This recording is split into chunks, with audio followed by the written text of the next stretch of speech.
चलिए, कनाडा का हिसाब तो हो ही रहा है। अब टैक्स की बड़ी चोरी का बही खाता खोलते हैं। हमारे देश में 6% लोग टैक्स देते हैं, लेकिन गुड्स एंड सर्विस टैक्स यानी जीएसटी तो हर कोई दे रहा है।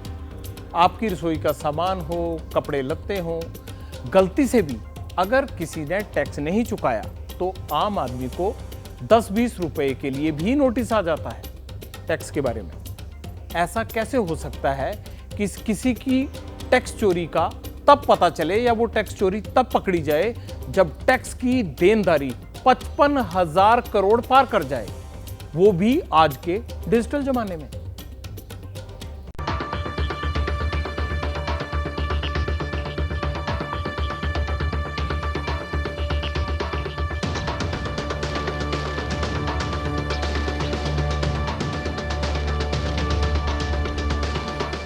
ऑनलाइन कंपनियों ने देश को कितना चूना लगाया।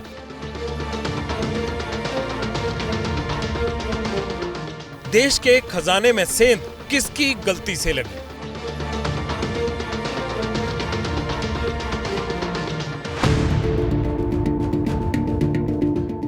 ऐसा कैसे होने दिया गया? सवाल पहाड़ की तरह सामने है। आखिर मुद्दा पब्लिक इंटरेस्ट का है। पर पहले बात ऑनलाइन गेमिंग कंपनी ड्रीम 11 की, जिसका जलवा हाल तक धूमधाम से कायम था, क्योंकि उसका नाम दुनिया की सबसे महंगी क्रिकेट जर्सी पर छपा हुआ है। तारीख 23 सितंबर, जगह बनारस, उत्तर प्रदेश। दिन शनिवार का और तारीख 23 सितंबर, इसी रोज प्रधानमंत्री नरेंद्र मोदी काशी आए थे।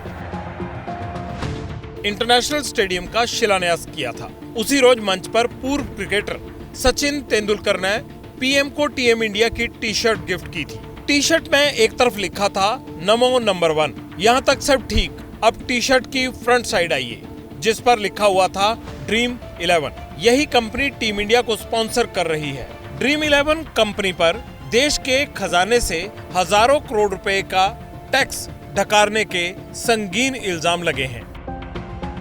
देश को ऑनलाइन चपत कैसे लगी? इल्जाम नंबर 1, ड्रीम 11 जैसी ऑनलाइन गेमिंग कंपनियों ने 55,000 करोड़ रुपए का टैक्स चोरी किया। देश को ऑनलाइन चपत कैसे लगी? इल्जाम नंबर 2, 1 लाख करोड़ रुपए तक पहुंच सकती है टैक्स की चोरी। जीएसटी इंटेलिजेंस महानिदेशक ने online real money gaming firm से 12 कारण बताओ नोटिस जारी किए हैं। कंपनियों से 55,000 करोड़ रुपए की टैक्स चोरी का लेखा जोखा पूछा गया है। लेकिन कोई पूछे, इतनी देरी क्यों लग गई जीएसटी डिपार्टमेंट को इतनी मोटी टैक्स चोरी पकड़ने में? अब नींद टूटी तो जीएसटी विभाग ने फंतासी स्पोर्ट्स प्लेटफॉर्म ड्रीम 11 को 25,000 करोड़ रुपए से अधिक का नोटिस जारी किया। हेड डिजिटल वर्क्स के साथ साथ प्ले गेम्स 24/7 और उससे जुड़ी फर्म्स को पूर्व कारण बताओ नोटिस भेजे गए। प्ले गेम्स 24/7 और उससे जुड़ी कंपनियों, जिनमें रमी सर्कल और माय 11 सर्कल शामिल हैं, इन्हें 20,000 करोड़ रुपए के जीएसटी बकाया का नोटिस भेजा गया है। ऑनलाइन गेमिंग कंपनी ड्रीम 11 के खिलाफ एक्शन हुआ तो उसने बॉम्बे हाईकोर्ट का दरवाजा खटखटा दिया। कंपनी ने टैक्स विभाग के खिलाफ रिट पिटीशन फाइल की है। Directorate general of GST intelligence के रडार पर और भी कई ऐसी कंपनियां हैं। डिपार्टमेंट को यह भी शक है कि टैक्स चोरी की रकम 1 लाख करोड़ रुपए से भी ज्यादा हो सकती है।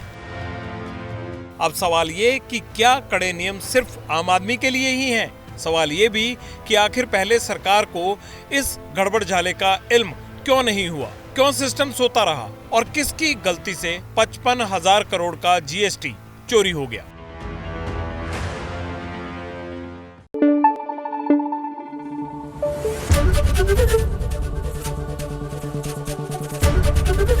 एबीपी न्यूज आपको रखे आगे।